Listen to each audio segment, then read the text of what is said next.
I've already mentioned my fascination for the sustainable daily gestures that accompany life in Scandinavian countries. And one that I particularly enjoy is knitting. Northern countries are famous for their love of natural warm fibers, and their patterns are simply irresistible. From the rustic wool of Iceland to the delicate snowflakes of Norwegian patterns, I've always been fascinated with multicolored knitting, and honestly, a little intimidated by it as well.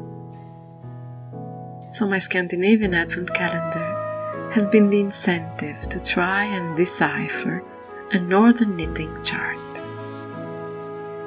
This is an endeavor that absolutely needs a proper guide, and I chose a book, big shock, for my first time attempt. I'm usually a YouTube tutorial gal, but it turns out that for this type of project, there aren't that many videos available. So we're going old school, back to the books. I'm usually a self-taught creator, so following instructions and keeping count is not my strong suit. But even I have to admit that every once in a while, it's nice to challenge myself to something new. I've grown up in a culture of knitters.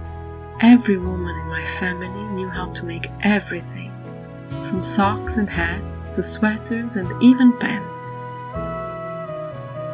Seeing this all the time, it didn't seem all that special, more like a functional activity. It wasn't until later that I discovered the pleasure of knitting, and then it came back in fashion. Nowadays, you see people knitting in the subway, women and men alike. Magazine articles talk about the trends of knitting. The spotlight is back on the needles and yarn. What I find particularly interesting are the medical conclusions. Knitting has been proven to lower blood pressure, improve the symptoms of anxiety and depression, helping the management of chronic pain by means of distracting our attention. So it's more than just a trend. Our grandmothers, and the Scandinavian grandmothers, knew that in doing something useful, they were also practicing self-care. For me, knitting equals listening to audiobooks. And this time, I'm relaxing with Helen Russell's memoir, The Year of Living Danishly. She's a British writer that moved to a small town in Denmark along with her husband and documented their first year of adapting to a Scandinavian culture in this funny and honest confession. I've loved listening to it, and I'm glad I also have the paper version so I can get back to parts of it and mostly to each month's wisdom paragraph at the end. A Scandinavian-themed non-fiction I definitely recommend.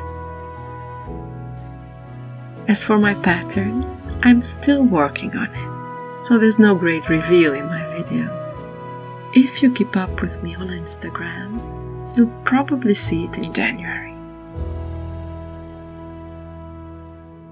Until tomorrow, happy knitting!